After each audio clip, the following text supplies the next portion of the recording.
안녕하십니까? 안녕하십니까? 잘 지내셨어요? 네.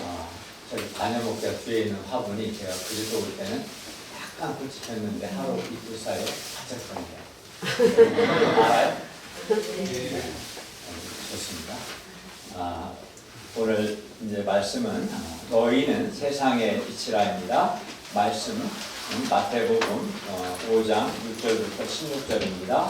16절, 5절을 같이 읽겠습니다. 16절, 시작. 이같이 너희 빛이 사람 앞에 비치게 하여 그로 너희 착한 행실을 보고 하늘에 계신 너희 아버지께 영광을 돌리게 하라. 기도하겠습니다. 오늘 오신 주님, 오늘도 우리가 성부, 성자, 성령, 삼위 하나님을 예배하게 해주셔서 감사합니다. 우리가 주님께 감사하고 주님을 기쁘시게 하고자 하는 소원을 가지고 하나님을 예배하게 해주십시오.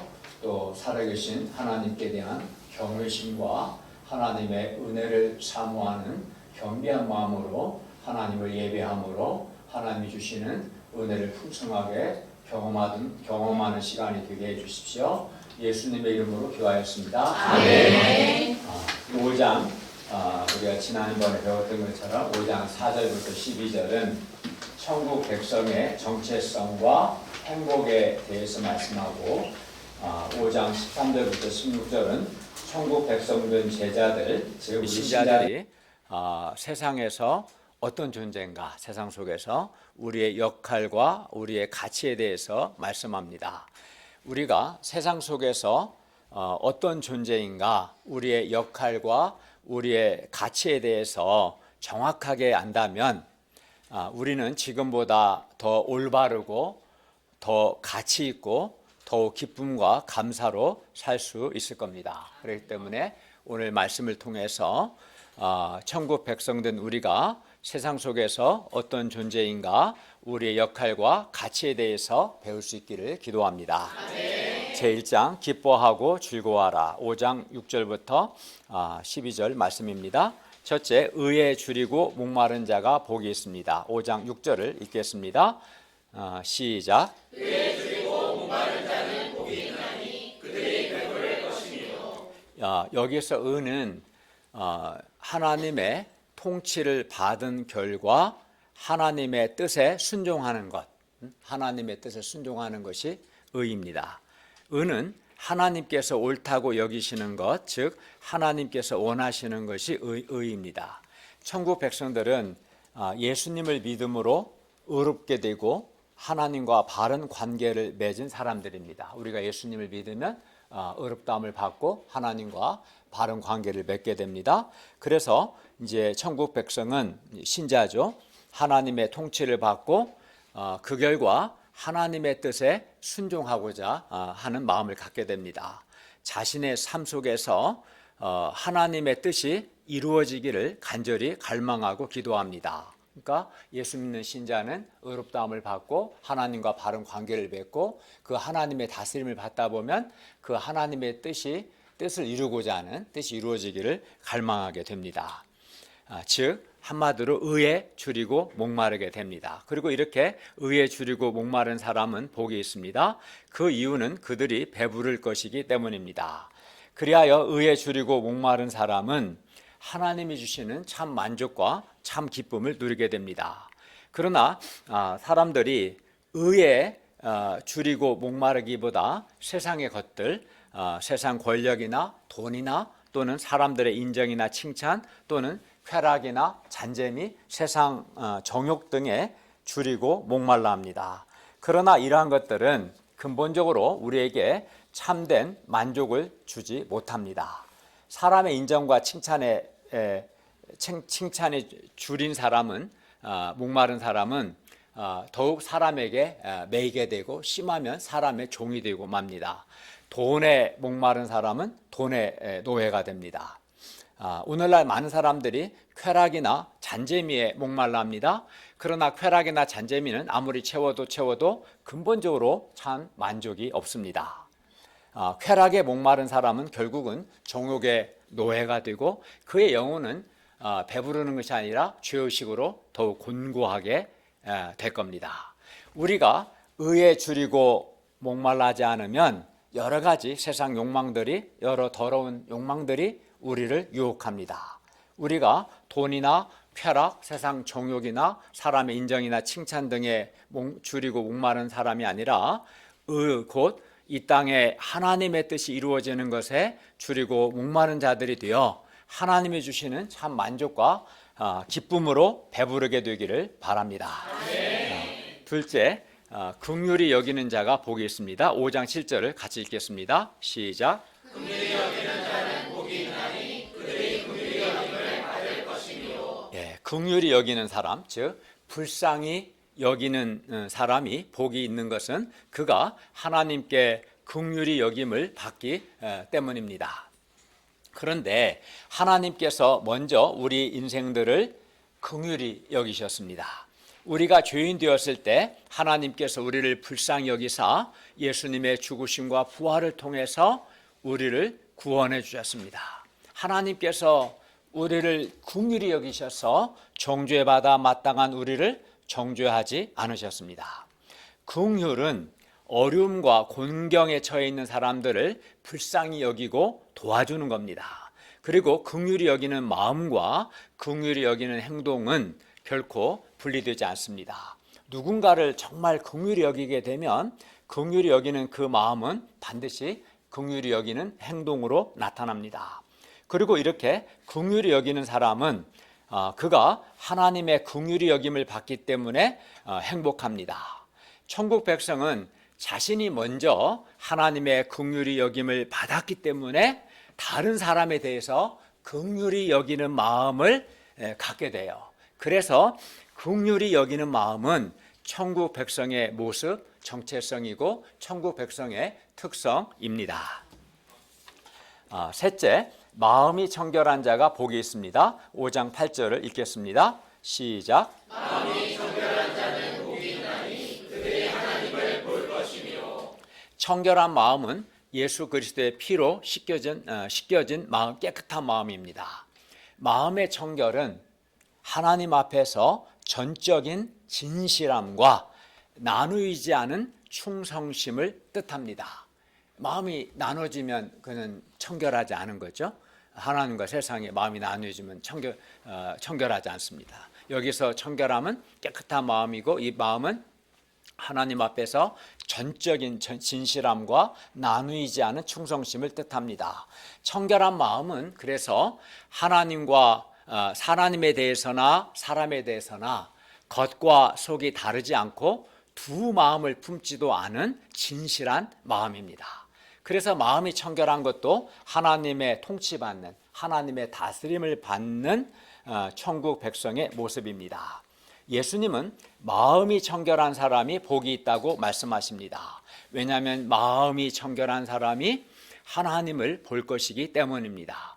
여기서 하나님을 본다는 것은 하나님과 깊은 교제를 통해서 하나님의 함께하심, 하나님의 임재를 경험하게 되는 것을 의미합니다. 그리하여 우리가 하나님의 함께하심, 하나님의 임재를 경험할 때 우리 마음에 거룩한 기쁨과 행복이 임하게 될 것입니다. 넷째, 화평하게 하는 자가 복이 있습니다. 5장 9절을 또 읽겠습니다. 시작. 화평하게 하는 자는 복이 있나니 그들이 하나님의 아들과 일컬음을 받을 것이며. 여기서 평화죠. 화평하게 하는 사람은 평화를 일구는, 평화를 가져오는 사람을 가리킵니다. 그런데 우리가 평화를 가져오는 사람이 되기 위해서는 하나님의 통치를 받아야 합니다. 하나님의 다스림을 받아야 합니다. 사람이 하나님의 통치, 하나님의 다스림을 받을 때 먼저 자기 마음에 하나님이 주시는 참 평화가 있게 되고요. 그리고 더 나아가 평화를 일구는, 평화를 가져오는 사람이 됩니다. 반면 사람이 하나님의 다스림을 받으려면 하나님께 순종해야죠. 하나님께 순종할 때 하나님이 그 사람을 다스리십니다. 통치하십니다. 그런데 이제 사람이 하나님의 통치를 받지 않게 되면 그 사람 마음에 하나님의 평화가 없어요. 그리고 마음에 평화가 없으니까 다른 사람과 경쟁하고 이기려고 하고 높아지고자 합니다. 또 다른 사람을 시기합니다. 그리하여 분란을 일으키는 사람, 평화를 깨는 사람이 됩니다. 그래서 내 마음에 먼저 평화가 있어야겠죠. 그래야 더 나아가 다른 평화를 일구는 사람이 됩니다. 내 마음에 평화가 없으면 평화를 깨는 사람이 되게 되는 겁니다. 그렇기 때문에 하나님의 통치, 하나님의 다스림을 받는 사람만이 먼저 자기 마음의 평화를 누리고 다른 사람에게도 평화를 가져오는 삶을 살 수 있습니다. 그리고 이렇게 평화를 일구는 사람은 행복합니다. 왜냐하면 하나님의 아들이라 일컬음을 받기 때문입니다. 다섯째, 의를 위하여 박해를 받은 자가 복이 있습니다. 5장 10절에서 12절인데요. 10절을 읽겠습니다. 시작. 의를 위하여 박해를 받는 자는 복이 있나니 천국이 그들의 것이라. 우리가 이 불신 세상에서 예수님을 믿고 주님과 복음을 위해서 살고자 할 때 박해를 받습니다. 또 욕을 먹고 핍박을 받고 악한 말을 듣고 때로 손해를 보기도 하고 억울한 일을 당하기도 합니다. 그런 일을 당할 때 마음이 억울하고 아픔과 슬픔, 고난이 있습니다. 그러나 주님을 위해서 박해를 받은 자는 복이 있다고 말씀합니다. 왜 그렇습니까? 왜냐하면 천국이 그들의 것이기 때문입니다. 5장 11, 12절을 보십시오. 제자들이 천국 백성의 정체성을 지키며 살 때 경험하게 되는 세상의 부정적인 반응은 욕, 박해, 그리고 악한 말입니다. 그러면 제자는 왜 예수님 때문에 이러한 욕과 박해와 악한 말을 들어야 합니까? 예수님을 믿는 제자는 하나님의 통치를 받음으로 세상과 구별된 삶을 삽니다. 그리고 제자들의 이런 구별된 삶에 대해서 구별된 삶을 살게 되면 칭찬하는 사람들도 물론 있지만 이 제자들의 구별된 삶을 불편하게 생각하고 싫어하는 사람들도 있어요. 특히 예수님을 믿지 않고 거부하는 사람은 예수님의 제자에 대해서도 거부할 수 있습니다. 그리하여 이런 사람들에게 예수님을 증거하게 되면 더욱 적대적으로 반응합니다. 이때 제자 곧 천국 백성의 마음이 어떻겠습니까? 아마 화도 나고 억울하기도 할 겁니다. 힘든 생각이 들 수도 있습니다. 계속해서 제자로 사는 것에 대해서 두려운 마음이 들 수도 있습니다. 욕먹고 박해받는 천국 백성의 삶에 대해서 피곤한 생각을 하고 또 그것이 싫어서 제자의 삶을 그만두려고 하는 사람도 있을 수 있습니다. 그러나 예수님은 뭐라고 말씀합니까? 5장 11절 하반절 12절 보십시오. 예수님은 박해받고 욕먹는 제자들에게 복이 있다, 즉 행복하다고 말씀합니다. 그러니까 기뻐하고 즐거워하라고 말씀하십니다. 그러면 욕먹고 박해받는 것이 왜 복이 있습니까? 욕먹고 박해받고 악한 말을 들을 때 어떻게 기뻐하고 즐거워할 수 있습니까? 왜냐하면 제자들이 예수님 때문에 욕을 먹고 박해를 받고 악한 말을 들으면 하늘에서 제자들의 상이 크기 때문이고 제자들 전에 있었던 선지자들도 이렇게 이같이 박해를 받았기 때문입니다. 그러므로 제자들은 예수님으로 말미암아 욕먹고 박해받고 악한 말을 들을 때 장차 하늘에서 받을 큰 상을 바라보고 기뻐하고 즐거워해야 합니다. 우리가 예수님으로 말미암아 즉 예수님의 말씀대로 살고 또 예수님을 증거하기 때문에 욕먹고 박해받을 때 힘들어하거나 억울해할 것이 아니라 하늘에서 우리의 상이 크다는 것을 믿고 하늘에서 받을 상을 바라보고 기뻐하고 즐거워할 수 있기를 바랍니다. 제2장 너희는 세상의 소금이요 세상의 빛이다. 5장 13절에서 16절 말씀입니다.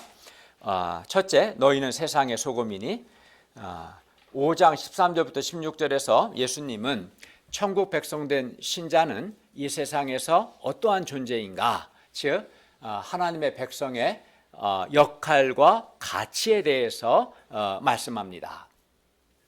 천국 백성은 하나님의 통치받는 하나님의 다스림을 받는 사람들인데요. 이 천국 백성된 우리 제자들, 신자들이 천국 백성의 정체성을 지키며 살 때 제자들은 세상의 소금과 세상의 빛이 됩니다. 먼저 5장 13절을 보십시오. 너희는 세상의 소금이니. 예수님은 제자들을 일컬어 너희는 세상의 소금이다 라고 말씀합니다. 헬라어 성경을 보면 이제 헬라어는 따로 주어가 없어요. 동사의 안에 다 들어가 있는데 특별히 강조할 때 주어를 쓰는데 오늘 13절 말씀이 그렇습니다. 그래서 너희가 강조되어 있어요. 그래서 헬라어 뉘앙스를 살려서 번역하면 바로 너희가 세상의 소금이다. 너희가 세상의 소금이다. 이런 뉘앙스예요. 그리고 여기서 너희가 세상의 소금이란 바로 너희가 세상의 소금이란 천국 백성 곧 하나님의 통치를 받고 있는 제자들, 우리 신자들이 세상에서 소금의 역할을 한다는 뜻입니다. 소금의 주된 용도는 맛을 내는 것입니다. 소금이 음식에 들어가면 간을 맞춰줍니다. 아마 오늘 누가 음식 하는지 모르겠지만 소금을 전혀 사용하지 않으면 맛이 하나도 없을 거예요. 그렇죠. 싱거워서 먹기 힘든 음식도 소금을 이렇게 적당하게 넣게 되면 너무 많이 넣으면 안 되지, 짜지. 적당히 넣게 되면 맛있는 음식으로 변합니다. 그래서 여기서 소금이라 할 때는 맛을 내는 것에 포커스를 둔 겁니다. 오늘 본문에서 예수님은 소금의 여러 용도들 가운데서 특히 맛을 내는 기능을 가지고 하나님의 통치받는 신자의 역할을 말씀하고 있습니다. 예수님께서 제자들에게 바로 너희가 세상의 소금이다 라고 말씀하신 것은 제자들이 사람들 속에서 맛을 내는 역할을 하기 때문에 세상에서 없어서는 안 될 존재라는 것입니다. 그러면 하나님의 다스림을 받는 신자들, 우리 제자들은 사람들 속에서 어떠한 독특한 맛을 냅니까? 너희가 세상의 소금이라는 것은 너희가 맛을 내는 존재라는 건데 우리가 어떤 독특한 맛을 내는 걸까요? 천국 백성 된 예수님의 제자들은 하나님의 통치를 받기 때문에 하나님의 다스림을 받기 때문에 이미 그들 속에 우리가 지금까지 본 온유함, 의의 주림, 팔복은 하나님의 통치를 받는 신자들의 모습을 말해주는 거거든요. 그래서 하나님의 통치를 받는 사람들은 그들 속에 온유함, 의의 주림, 긍휼히 여김, 마음의 청결, 화평하게 함 등과 같은 독특한 맛을 냅니다. 그래서 예수님은 너희는 세상의 소금이 되라 라고 말씀하지 않으시고 너희는 이미 세상의 소금이다 라고 말씀하신 거예요. 그러니까 예수 믿고 하나님과 바른 관계 안에 머물고 하나님의 통치를 받는 사람은 이러한 정체성을 갖게 되고 한마디로 소금이 이미 된 것이죠. 소금이 맛을 내는 사람이 된 것이죠. 제자들은 이미 세상의 소금인 것입니다. 예수님을 믿고 하나님의 다스림을 받는 신자는 세상의 소금으로서 독특한 맛을 냅니다. 예를 들어 우리가 팔복에 나타난 제자들의 영이 가난하고 또는 온유하고 의에 줄이고 오늘 본 것처럼 긍휼히 여기고 마음이 청결하고 평화를 일구는 그런 모습들은 분명 하나님의 통치를 받는 신자들만 낼 수 있는 아주 독특한 맛입니다. 다른 데서는 맛볼 수 없는 독특한 맛입니다. 하나님의 다스림을 받는 사람에게서만 나타날 수 있는 독특한 영이 가난하고 온유하고 의에 줄이고 의에 줄인 사람이 별로 없어요. 대부분 세상 것에 막 줄이고 목말라 하지 의에 줄이지 않아. 그러나 예수 믿고 하나님의 다스림을 받는 사람은 하나님의 뜻이 이루어지기를 갈망합니다. 의에 줄이게 되고요. 온유하게 되고요. 또 그는 또 자기 마음에 평화가 있기 때문에 평화를 일구는 사람이 되고자 하고요. 내가 먼저 하나님의 긍휼을 입었기 때문에 다른 사람에 대해서도 긍휼히 여기는 마음을 갖게 되는 이러한 모습들은 분명 하나님의 통치를 받는 신자만 낼 수 있는 아주 독특한 맛입니다. 예컨대 온유라는 것은 우리가 배운 것처럼 하나님의 약속과 하나님의 갚아주심을 믿는 그리스도인만의 독특한 특성입니다. 하나님의 약속과 하나님의 갚아주심을 믿지 않으면 사람이 온유하기 쉽지 않습니다. 억울하고 분해서. 근데 하나님의 약속을 믿고 하나님이 갚아주실 걸 믿을 때 우리는 온유할 수 있죠. 그리고 세상은 신자들의 온유하고 또 긍휼히 여기고 또 마음이 청결하고 평화를 일구는 그러한 모습들 속에서 세상의 소금으로서 신자만의 독특한 맛을 세상은 보게 될 것입니다. 그리고 그러한 맛을 내는 신자들로 말미암아 세상은 좀 더 밝아지고 좀 더 따뜻하게 되고 좀 더 건강하게 되고 좀 더 은혜롭게 될 것입니다. 우리가 사는 세상은 치열한 경쟁 사회입니다. 특히 자본주의 사회는 무한 경쟁 사회입니다. 강자가 약자를 돌아보지 않습니다. 그래서 빈익빈 부익부 사회 양극화가 더욱 심화되고 있습니다. 이런 세상 속에서는 사납고 힘센 사람, 강한 사람, 능력 있는 사람, 인간 조건이 좋은 사람만이 살아남을 것 같습니다. 그러나 이 세상 모두가 무정하고 사납기만 하다면 세상은 과연 어떻게 될까요? 아주 무정하고 잔인할 겁니다. 그러나 이러한 사회 속에서 하나님의 통치를 받는, 하나님의 다스림을 받는 우리 신자들이 온유하고 또 연약한 사람들을 긍휼히 여기게 되고 사기치지 않고 마음이 청결하고 또 문제 일으키지 않고 도리어 평화를 일군다면 우리가 사는 세상은 좀 더 밝고 좀 더 따뜻하고 조금 더 은혜롭게 될 것입니다.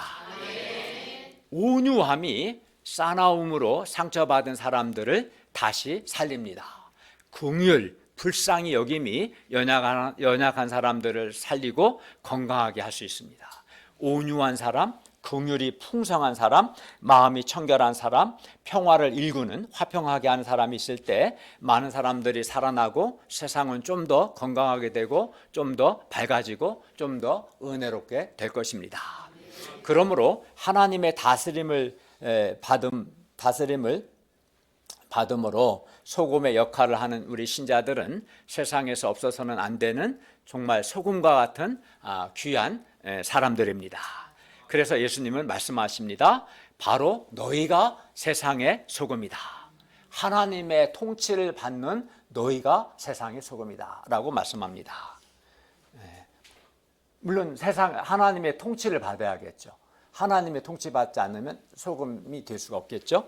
예수님에게 있어서 하나님의 통치를 받음으로, 하나님의 다스림을 받음으로, 내가 하나님과 그의 말씀에 순종할 때 하나님이 나를 다스리시죠. 나를 통치하십니다. 이렇게 하나님과 하나님의 말씀에 순종할 때 하나님의 통치, 하나님의 다스림을 받게 되고 그 결과 온유하고 긍휼이 풍성한 천국 백성된 우리 신자들, 또 의에 줄이고 마음이 청결하고 평화를 일구는 그런 제자들은 죄로 병들어 죽어가는 세상을 살려서 건강하게 하고 변화시키는 세상의 소금이었습니다.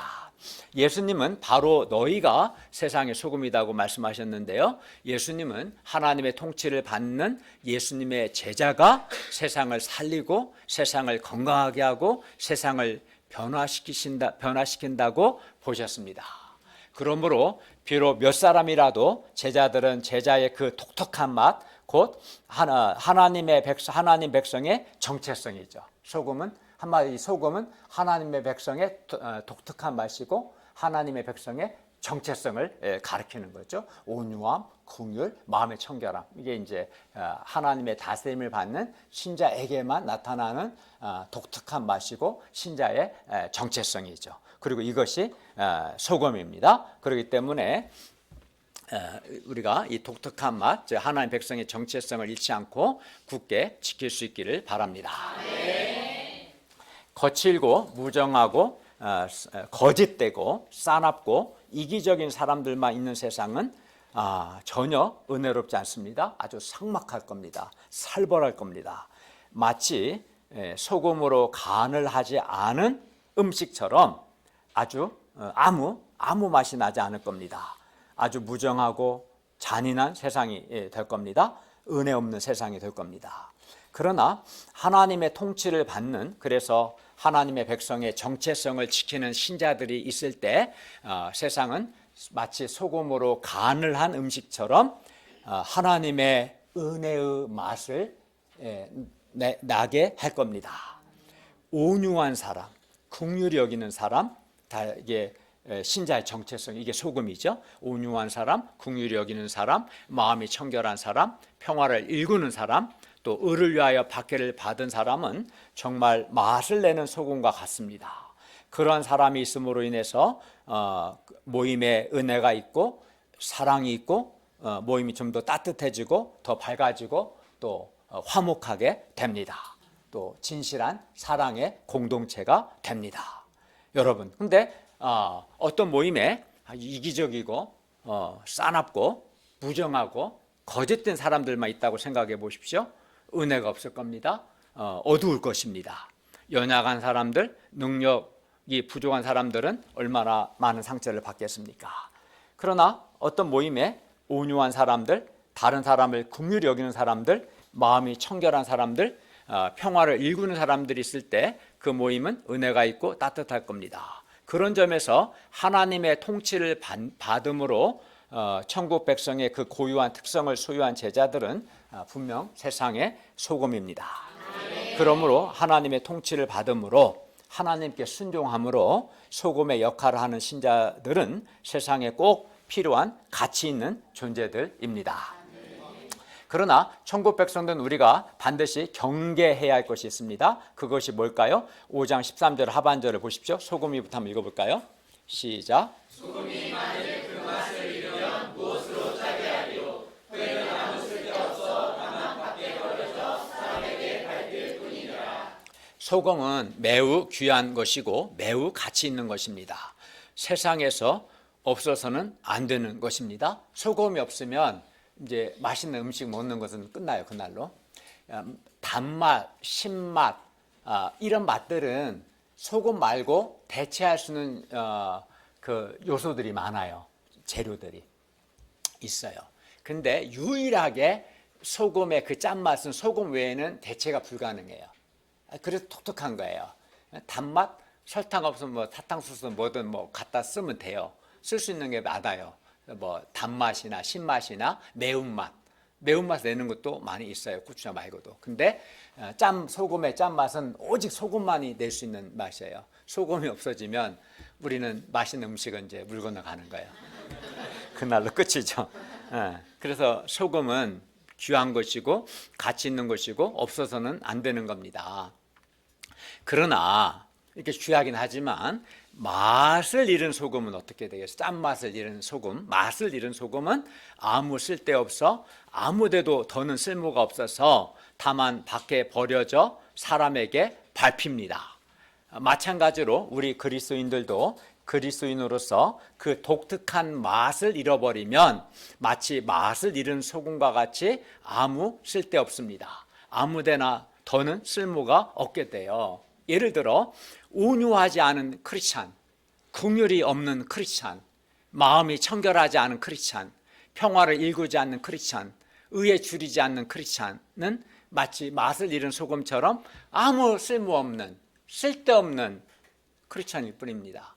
밖에 버려져 밟힙니다. 불신자들의 뭐에 밟혀? 입에 씹히죠. 저 신자답지 않다고, 저 신자 맞네 모르겠다고. 밖에 버려져 불신자들이 입에 씹히고 욕먹는 아주 비참한 자가 됩니다.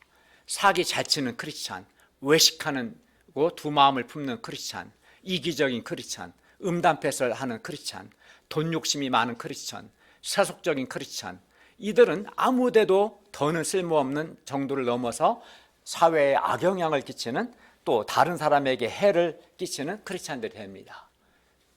맛을 잃으면 큰일 나는 거죠. 경계해야 하는 거죠. 그러므로 우리는 맛을 잃은 소금이 되지 않도록 어떻게 신자의 정체성을 잃지 않도록 힘써 하나님의 통치를 받아야 합니다. 하나님께 순종을 해야 하나님의 다스림을 받고 하나님의 다스림을 받을 때 신자로서의 정체성, 독특한 맛을 잃지 않을 수가 있어요. 하나님께 순종하지 않는 자는 하나님의 통치, 하나님의 다스림을 받지 않기 때문에 신자만이 낼 수 있는 그 독특한 맛, 정체성을 지켜낼 수가 없게 되고 그러면 이제 쓸모없는 자가 되고 밟힙니다. 근데 여기 발로 밟히진 않겠지만 불신자들의 입에 씹히게 될 거죠. 우리가 천국 백성으로서 맛을 잃지 않도록 주의하고 적극적으로 하나님의 통치, 하나님의 다스림을 받음으로 천국 백성의 독특한 맛, 정체성을 지킬 수 있기를 기도합니다. 둘째, 너희는 세상의 빛이라. 5장 14절에서 16절 말씀입니다. 제자들이 하나님의 통치를 받는 삶을 살 때 제자들은 또 세상의 빛입니다. 5장 14절을 읽겠습니다. 시작. 너희는 세상의 빛이라. 산에 있는 동네가 숨겨지지 못할 것이요. 예수님은 제자들을 가르쳐 바로 너희가 세상의 빛이다. 바로 너희가 세상의 빛이다 라고 말씀하셨어요. 예수님은 이렇게 말씀하신 것은 세상을 예수님은 어둠으로 보셨기 때문입니다. 어둠으로 보셨어요. 이 세상은 전기가 없어서 어두운 것이 아니라 죄 때문에 어둡습니다. 죄 때문에 어둡습니다. 온갖 더러운 것들과 도덕적인 타락, 윤리적인 죄악들로 인해서 세상이 어둡습니다. 세상이 어두운 것은 세상이 하나님을 마음에 두기 싫어하고 하나님의 통치를 받지 않기 때문에 어둡습니다. 하나님의 통치를 받지 않으면 거치게 되고 마음이 청결하지 않게 되고 싸납게 되고 이기적이 되고 긍휼을 잃어버리게 되고 평화를 이루기보다 자꾸 분란을 일으키게 되고 그렇게 돼요. 그러면 그런 세상은 당연히 어두울 수밖에 없겠죠. 거칠고 사납고 자비와 긍휼이 없는 세상, 이기적이고 자기중심적인 세상, 평화를 일구기보다 자꾸 말을 하더라도 평화를 가져오는 말을 하지 않고 말과 행동이 평화를 일구기보다 갈등과 분열을 일으키는 이런 세상은 어둠입니다. 제자들이 하나님의 통치를 받아 신자의 정체성을 지킬 때 제자들은 세상의 빛이 되어 어두운 세상을 밝힙니다. 제자들이 도움이 필요한 사람들을 긍휼히 여기고 어떻게든 돕고자 할 때 그들은 세상의 빛이 되어 세상을 비추게 될 것입니다. 자기를 주장함으로 서로 다투고 싸우는 세상 속에서 제자들이 사람들을 온유함으로 대할 때 제자들은 분명 세상의 빛이 되어 세상을 비춥니다. 용서하지 못하는 사람들 속에서 화평하게 할 때, 평화를 일굴 때 제자들은 그런 세상의 빛입니다. 제자들이 하나님의 통치를 받아 하나님의 다스림을 받아 정체성을 지킬 때 산 위에 있는 동네가 숨겨지지 못하는 것처럼 제자들은 빛으로 드러나게 될 것입니다. 그러니 제자들은 어떻게 합니까? 5장 15절과 16절을 보십시오. 사람들은 등불을 켜서 말 아래 두지 않고 등경 위에 둡니다. 이는 집안 모든 사람들에게 빛을 비추게 하기 위해서입니다. 이처럼 제자들은 그들의 빛을 사람들 앞에 비추어야 합니다. 빛을 비추어야 합니다. 제가 메시지를 준비하면서 이 한 말씀이 깊이 저의 마음에 다가왔습니다. 너희 빛이 사람 앞에 비치게 하라. 너희 빛이 사람 앞에 비치게 하여 그들로 너희 착한 행실을 보고 하늘에 계신 너희 아버지께 영광을 돌리게 하라. 그렇기 때문에 우리는 우리의 빛을 사람들 앞에 비추어야 합니다. 그래서 사람들이 우리의 착한 행실을 보고 하나님께 영광을 돌리게 합니다. 신자들, 제자들이 비춰야 할 빛은 물론 제자들의 착한 행실, 선한 일들을 가리킵니다. 여기서 착한 행실이란 제자들이 하나님의 통치, 하나님의 다스림을 받아서 신자의 정체성을 지키는 거예요. 그게 착한 행실이 될 수 있거든요. 예를 들어 심령의 영이 가난한 거, 애통함, 온유함, 의에 줄이고 목마름, 긍휼히 여김, 마음의 청결, 화평하게 함, 의를 위하여 박해를 받음. 이것이 신자의 정체성임에 동시에 이것이 착한 행실로 나타나게 되고요. 더 나아가 이제 우리가 다음 시간에 다음 주에 배우게 될 5장 17절부터 이제 7장에 나오는 예수님이 해석하신 율법의 의에 따라 계명들을 하나님의 말씀들을 신실하게 지켜나가는 삶. 그러니까 예수님이 해석하신 대로 말씀을 지키는 삶. 이 삶이 신자의 착한 행실입니다. 예를 들어서 이제 우리 다음 주에 배우겠지만 5장 22절에 보면 형제에게 노하지 않음, 또 형제에게 말을 함부로 하지 않음, 마음까지도 성적으로 순결함, 또는 진실함, 원수를 사랑함, 은밀하게 구제함, 외식하지 않음 등 이런 것들이 이제 착한 행실인 거죠. 신자의 착한 행실은 그래서 이제 사람들에게 빛이 되는 거죠. 그냥 대부분 사람들이 이렇게 안 살거든요. 사실은 이기적이고 욕망을 쫓아 살거든요. 그런데 신자가 살아계신 하나님께 순종하고 하나님의 다스림을 받을 때 말씀을 지켜 행할 때 그 삶이 이제 착한 행실로 나타나게 되고 그 착한 행실이 사람들에게 빛이 되는 거죠. 그래서 신자의 착한 행실은 빛입니다.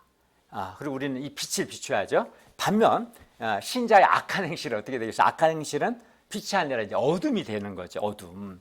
다시 5장 16절을 보십시오. 우리는 우리의 어둠이 아니라 우리의 빛이 사람들 앞에 비치게 합니다. 나의 어둠이 사람들 앞에 비쳐서 어둠을 주는 인간이 되면 안 되고 우리의 빛이 사람 앞에 비치게 해야 합니다. 이를 위해서는 우리가 적극적으로 하나님의 통치를 받음으로 하나님께 순종하고 하나님의 다스림을 받음으로 착한 행실을 행해야 합니다. 착한 행실이 빛이기 때문에 그리하여 사람들이 우리의 착한 행실을 보고 하나님께 영광을 돌리게 해야 합니다. 우리 신자들이 이기적이기보다 다른 사람을 배려하고 또 도움이 필요한 사람들에게 기꺼이 긍휼을 베풀고 또 사납고 거칠게 하지 않고 도리어 사람들을 온유하게 대하고 속이지 않고 마음이 청결하고 또 사람들 사이에 평화를 일구는 착한 행실을 나타내야 합니다.